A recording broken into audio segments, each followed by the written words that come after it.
Only a fool, Anvil, would think about just because you're at the casino, you should gamble. You gamble with certain things, maybe money, that's fine if you got plenty of it, afford to lose. But when you gamble, when you step in the ring with Jake the Snake, that's not a smart gamble. Why? Because there are no winners, Anvil. The Snake waits around the corner. Jake, the one you should keep your eyes on, is waiting around the corner. He's face to face with you. He reaches up, he slaps you. He gets your attention. Then what does he do, Anvil? Come on, think. You might be thick, but you remember, once I hook that DDT and take you to the floor, that's when the Snake has his day. Enjoy the gamble, if you will. Just make sure it's at the casino, not in the ring with me. Hey paisanos, and welcome to the Super OSW Super Show!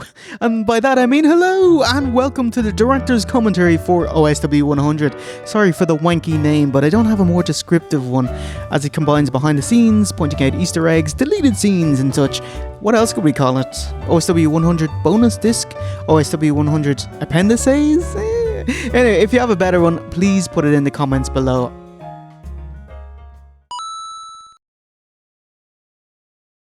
You want to play 21? I got 22.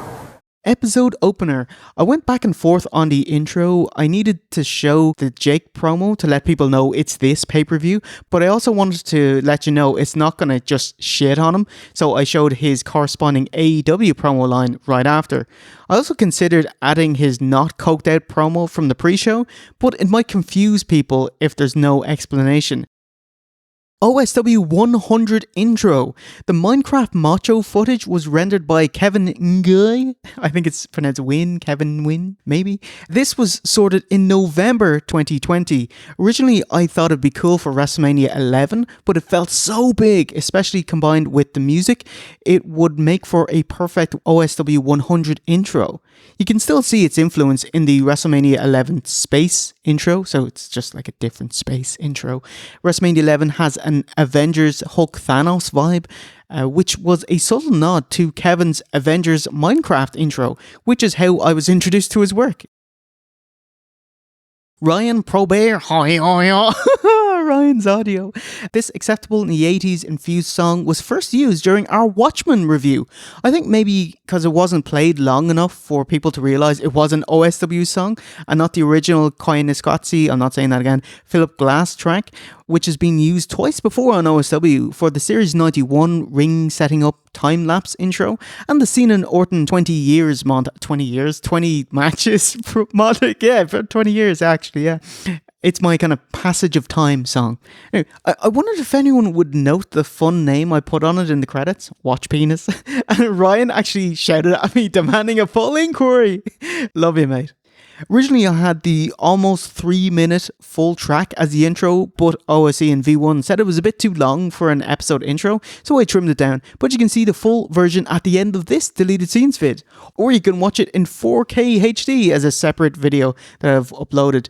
Kevin actually rendered it in 4K, but my computer/power director has none of editing in 4K, so I got my main man Chris from Reload Last Save to recreate what I'd made in glorious 2160p. Link in the description.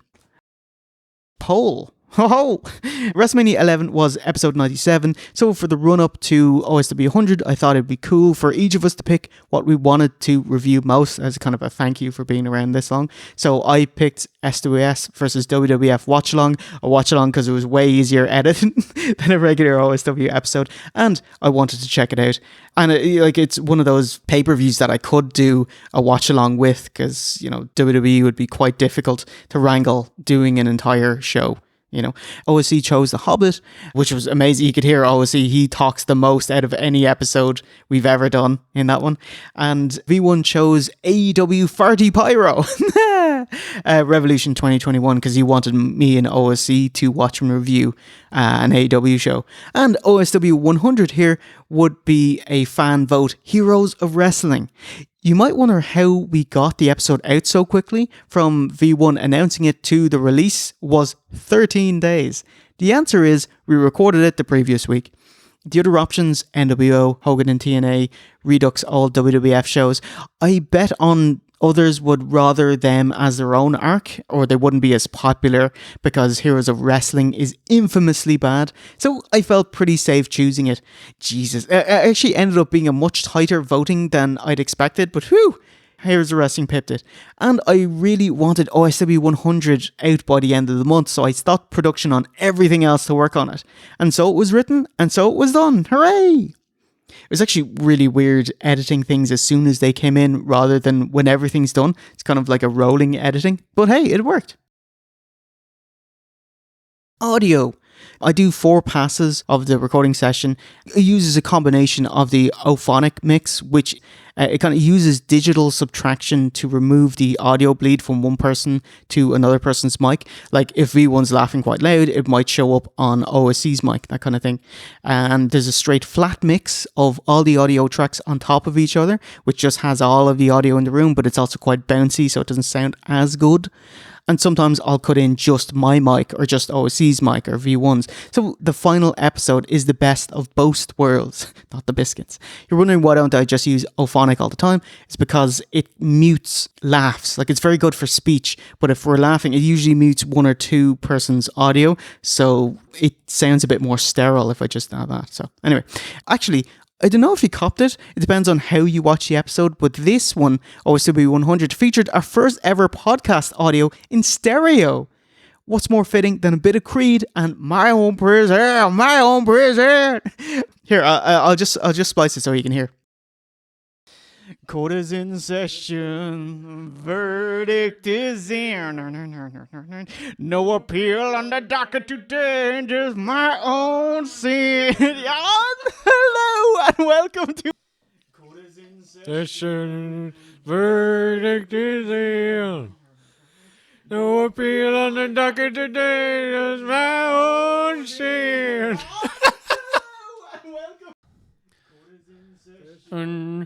A verdict is here.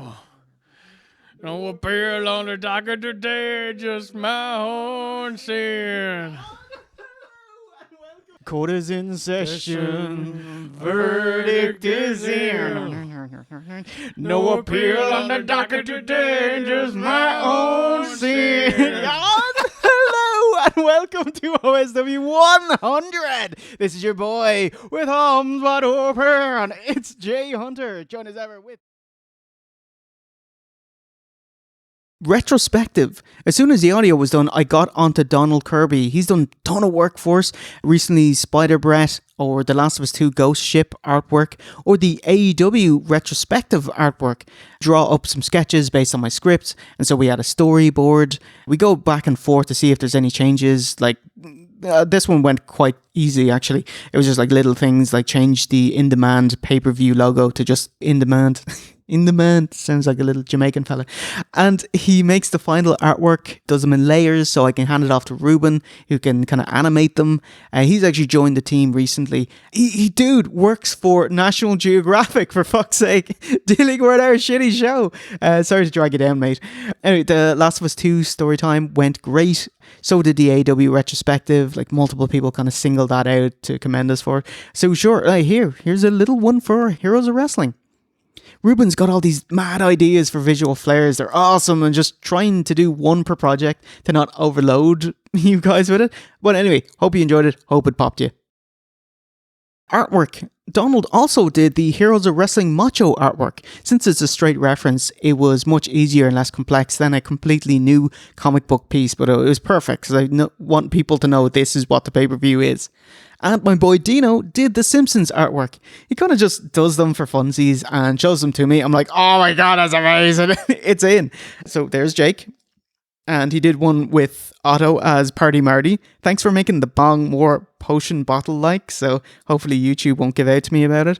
And here's one for Valentine / the mama from Throw Mama from the Trade that went unused. Very grinchy, isn't it? Look at him there. Glad you get to see it here. OSW 1 references. I wanted OSW 100 to make it a big nostalgia trip.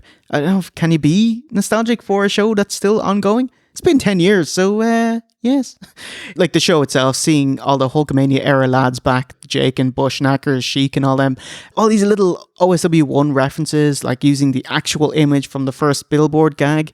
Actually, even having a billboard gag, as it's generally been replaced by some kind of animated intro in the last 10 years. Actually, if you notice, I intentionally made the same quip from WrestleMania 1 of Sheik holding the tag title like he's posing for a picture no one's taking. Splicey, both of them. Sheik poses with the championship for a picture that nobody's taking. Anything of team here? Here's Sheik posing for a picture that no one's taking. Using the Metroid Metal intro was from the very early Blip days. Remember Blip? Bastards. Just deleted the channel, no backsies. And before we started using Acceptable in the 80s, you can actually see it used in the Black Saturday unaired pilot and OSW2, the Wrestling Classic. They're both on YouTube. You can look them up. Love the callback to the Big Break theme during the Julio Fantastico match. By the way, the Big Break theme is, if there's a joke or match that doesn't land, this is the kind of musical sting. This was their big break, him and Tommy Rogers. This is the biggest break they could ever hope to receive. And it turned out.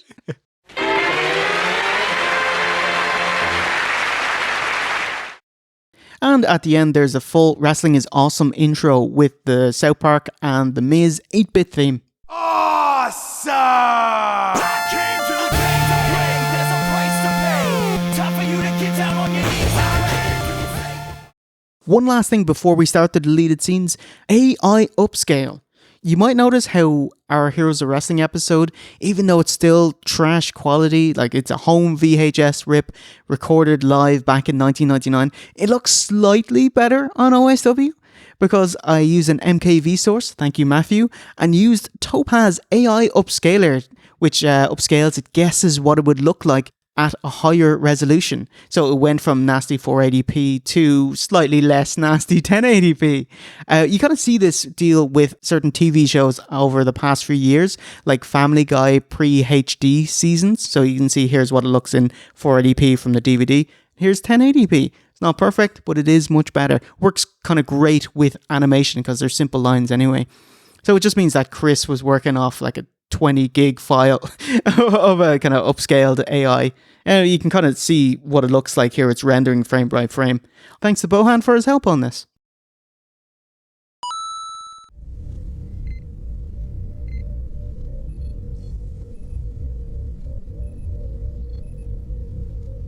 Would like to point out we did have a 2020 cameo from Gangers in AEW, a Matt Hardy versus Sammy Guevara match, and he showed up, waddled in a bit, took a punch or two, said, "I'm not fucking bumping," when he got hit with a big boot, and rather than falling to the ground, he twirled off of camera shot.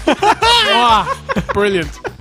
Kick off with King Kong Bundy. Nice tux. Does it come in men's sizes? Oh. I chuckled. How many poor souls paid for this event? 29,000, shelling out $19.95. 29,000 fucking idiots. And right now, there's companies who would be falling over themselves for 29,000 buys. Oh, you could easily make it with that nowadays. Yeah. That was Without roughly TNA's average. Yeah. 30,000, yeah. That's Marty right there. With Sean wrapped around him. That's it. What they should have done was just walk around with a camera and capture the guys, so you Marty go, "Hey Marty," and he looks up, just his whole nose is white and it's would have been fucking brilliant. The whole Sherry Valentine debacle is a rarity, as pretty much nothing was cut out. It was a train wreck, and I intentionally didn't revoice any of the bits, so we had to use that audio, and I hoped you guys would enjoy it as much as we did at the time. Thankfully, we got a lot of nice compliments about it. Trying to call about when you're dying of laughter is so hard. It just makes it even harder. I haven't broke that badly since Loch Ness at the Chipper. This bit killed me doing it. I did have a bit afterwards talking about George Steele, but for maximum impact of that segment, I just cut it at the peak and moved on as soon as possible. awful wrestling. Two old farts that I couldn't care about. I didn't care about the feud. I didn't care about Greg's dad. I didn't like. There's two dads. There's nothing that you can book to featuring these talents that any human in the world could possibly care for. 110 years in the ring. Oh my god. George Steele, he was inducted into the 1995 Hall of Fame, inducted by his missus, Pam Myers. Oh, a year after being in Johnny Depp's Ed Wood, where he plays Thor Johnson, a wrestler in Plan 9 from Outer Space. It's a really good film. Yeah, recommend. Yeah. The Animals' final match was January 2000 on WCW Nitro, jobbing out Jeff Jarrett. Ooh, Wow. We don't like that. We don't like that. Don't take kindly to people that don't take kindly to Jeff Jarrett. The referee, Chris Benoit. How about that quick and George Steele just beat Jarrett? Julio Fantastico here. Chris created this Duffman joke by himself. It was amazing. And goddamn, it was perfect. The juxtaposition of crowd cheering and the heroes of wrestling crowd, dead silent and unamused, had me howling. Knock you down, it can really hurt you later on in the future.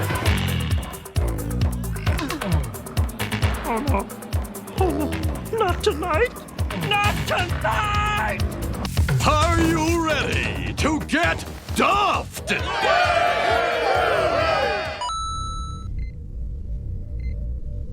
You see, I can beat Jimmy Snuka at anything. I can beat him swimming. I can beat him shooting pool. And Jimmy Snuka, I can beat you in a wrestling ring, but let me do this here.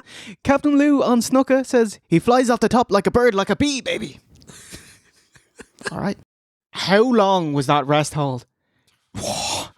And it garners an unrepeatable chant. Superfly Snuka on the first ever Heroes of Wrestling pay-per-view. Wow. Jesus Christ. Let's take it home. Abdullah is a big, dirty knacker bleeding all over the gaff. He had a spot where he's bloody faced and kind of collecting it in his hands, rubbing his forehead and licking it. Oh, Jesus. I couldn't add that into an episode because I'd have to look at it. And I tried to use footage that didn't zoom in on their big knacker cut foreheads. It's gross and it's not fun. Same with the Bob Orton in WWE footage. The Taker possessing him bit had a close-up of his face covered in fake blood, which was the style at the time. Match number 6, a No Mercy grudge match. Fuck off. Abdullah the Botcher, 58, versus, oh my god, 39. From Chicago. What? Yeah. Holy shit. Did you say 39? Yeah, Jim Sterling here. He's 39. Yeah. He's image of Jim Sterling, isn't he? So, yeah, when he was like the Two Towers, he was in his 20s. Holy shit. Wow. Like, you look at a Foley hardcore match and you know he's got a story to tell and he tells it through violence. This is just two lads going out there, vicious, horrible, brutal. But at the time, late 90s, people would have been salivating over this shit. But like cutting the open isn't everything. You have to wrestle a match as well. Nah. No. I mean, it's all right. Like just literally. Yeah, That's it. That's it. That's Really, what, that's that's the it. level. Oh, look at he's bleeding, and he's bleeding, and he's hitting him on the head with a chair. Abby can't even walk. Never mind wrestle. Like, Yeah. I don't know how he even makes it to the fucking ring. Just want to say one last thing. Randy, after one man gang and Abby brawl to the back, he just says, "There are no winners, none at all." Randy's no real winner. There's no winner. No winner at all. DDT, DDT, DDT, DDT. Jake leads him in a chant that nobody gets on board with. He's like, DDT, DDT. Think about it. I actually felt really bad for this baby Bundy guy. Yeah. He came out, head in his hands, and you can see him talk to Anvil, and you can just see him saying, like, "I'm fucking sorry, mate. Like, I'm really sorry." He must have been terrified. Anvil, like, I know he's the guts of 50 probably at this stage, but the size of him, he'd fucking batter you in a second. And Bundy would batter you, and they're furious, and you're trying to calm them in a live setting on live pay-per-view Yeah. as everything has gone to shit. Jake is a wreck, and they send Yoko out to save the day with Bundy. And even though he's your answer to this issue, he still doesn't get in the ring because he physically can't. And so they're literally forced to book the rest of the match with Anvil and Bundy just working over a downed Jake Roberts who's physically incapable of getting up off of the mat. But I fully believe that even in the state he is, he's still more capable than Yoko was. Jesus. Didn't he put the snake down his jocks at the end and they quickly go to black again? That's why they cut, because he was worried that he'd whip his lad out with the snake. Oh, fuck. Curtain down. Oh, Jesus. Holy fuck.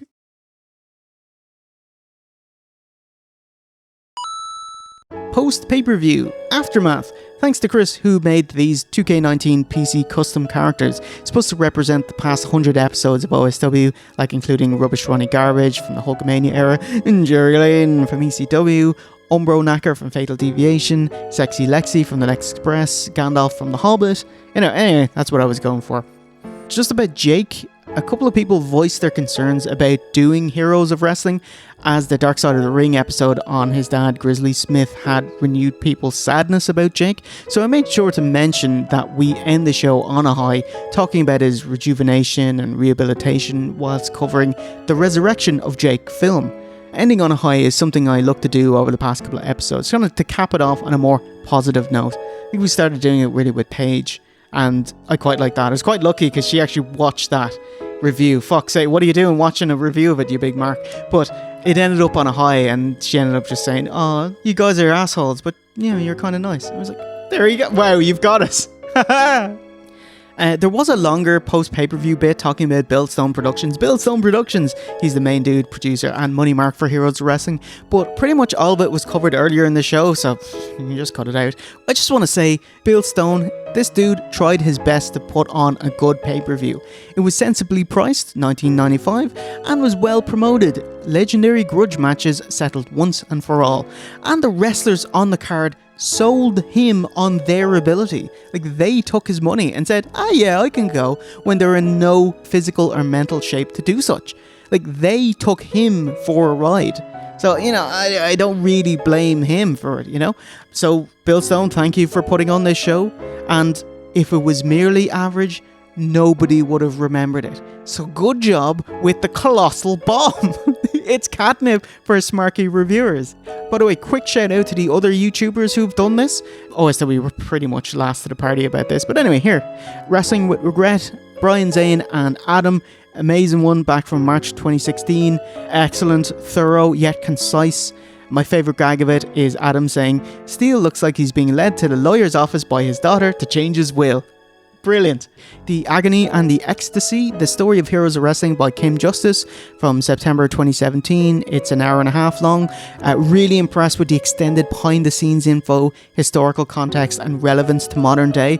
Really well presented. Top job, Kim. Behind the Titantron by WrestleMania, 15 minutes long from November 2017. More of a sobering look. Love the focus on direct quotes from the people involved. Great way to get all you need to know without having to actually endure it. And the last one here, What Culture's Retro Ups and Downs. It's 19 minutes long from January 2021. It's a fun mix of information, calling the matches, and editorial. My favourite gripe of Simon's is how the Samoans and Marty and Tommy have the same awful 80s synth theme. Great stuff. Tough guys with a bad attitude. Fans, we're turning back the clock tonight, fans. We're turning it back 1987, 1988. Haha, the final segment, music. Shout out to my bro Greg, who plays a ton of retro games and always has new tracks for me, so I've been putting them into the show to pop them. With Super Robin Hood on the C64, we'd already used Acceptable in the 80s and the Boyz II Men song, so I just let it play during the intro segment so we don't reuse any music and it always feels like we're moving forward, you know? I just, as an aside, I don't know if people twig it or not, but sometimes the video game music references the match type. Like in AEW, the main event, I used Super Bomberman, and that would play before the exploding barbed wire match. Here we've got the New Zealand story for the New Zealanders, the Bushwhackers. And I can't believe someone noticed this. That Xenocrisis song I used sounds like the Mark Merrow theme, which I referenced during the Boys Stable. You know, the... Anyway, you got it. Well done. I couldn't find the comment to splice it in. But yes, it was a sneaky deep reference. Woo! Can of coke to you, mate. The Aftermath uses the Resi 2 and After That Results theme, which is a lovely cabaret style breather, before bringing you back up for the Neo Geo instrumental by Phantom Enk, who is a Swedish ninja. Two more. Sonic 1 Special Stage from Sonic Symphony, one of my absolute favourite pieces of music, let alone video game music. It only aired 5 days before the episode, so it was cool to slip in before the finish line. The whole thing's free on YouTube, give it a watch, it's great. Well, the first half of it. After the intermission, it starts going into this kind of pop rock bollocks. Like, you can listen to it for like a few minutes and you're like, oh, they're not going back to the symphony. But give it a watch anyway. And the last piece of music to see us out is the full Minecraft Macho music video. By the way, true to form, kind of to take J, I did ask Kevin to do various different versions with different blocks. So flying through space and the ending pullout would be different. So here's the takes I didn't get to use. By the way, the pictures that made up the blocks, see, the whole thing is like obliterated, you know, loads of little blocks. They're actually steals from OSW episode. So like there's us with Ric Flair, WrestleMania 1, Nogger U, and the Billboard with kind of Sundane blocks, and OSW Land from TNA Hard Justice. Anyway, so let's listen to Watch Penis.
Hope you enjoyed the full song, and thank you for sticking with us for 10 years and 100 episodes, my dude. It's It's no lie when I say we wouldn't still be doing this if it wasn't for you. Hope you'll be with us for the next 10. And if not, well, fuck you. So see you in the funny pages, and remember, a winner is you.